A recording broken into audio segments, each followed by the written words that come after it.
ঢাকায় জাতীয় দলের ক্যাম্পে যোগ দিয়েছেন শেফিল্ড ইউনাইটেড ফুটবলার হামজা দেওয়ান চৌধুরী। এর আগে নিজের গ্রামের বাড়ি হবিগঞ্জের বাহুবল উপজেলার স্নানঘাটে আনন্দঘন সময় কাটান তিনি।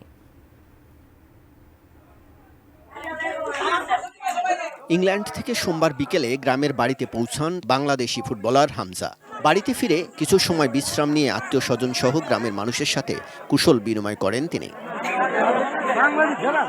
স্নানঘাটে দ্বিতীয় দিনের দুপুর পর্যন্ত বিশ্রামে সময় কাটান হামজা। তবে ইতিমধ্যে দেশের ফুটবলে তারকা খ্যাতি পাওয়া হামজাকে এক নজর দেখার জন্য সকাল থেকেই হাজারো মানুষ ভিড় করেন তার গ্রামের বাড়িতে। এলাকার গরিব দুঃখী মানুষের মাঝে ঈদ উপহার হিসেবে আর্থিক অনুদান দেন হামজা। সবার সাথে সৌজন্য সাক্ষাৎ শেষে ঢাকার উদ্দেশ্যে রওনা হন পরিবারসহ হামজা। আমরা অনেক অনেক ভালো লাগছে, আনন্দিত হয়েছি। আবারও 11 বছর পর আবারও ওনার সাথে দেখা করতে পারছি। ঢাকার ইন্টারকন্টিনেন্টালে ক্যাম্প শুরু হয়েছে জাতীয় ফুটবল দলের। তপু বর্মন, জামাল, বিশ্বনাথ, ইয়াসিনদের সাথে সেই ক্যাম্পে রাতেই যোগ দিয়েছেন হামজা।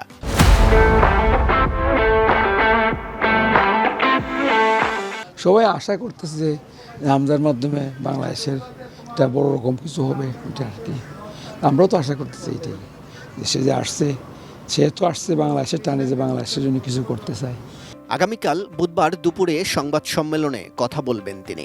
এরপর বিকালে কিংস এরিনায় জাতীয় দলের সঙ্গে প্রথম অনুশীলনে যোগ দিবেন হামজা। ভারতের বিপক্ষে এশিয়ান কাপ বাছাইয়ের ম্যাচ খেলতে বৃহস্পতিবার শিলংয়ের উদ্দেশ্যে ঢাকা ত্যাগ করবে জাতীয় দল। কাজল রায়, এটিএন নিউজ, ঢাকা।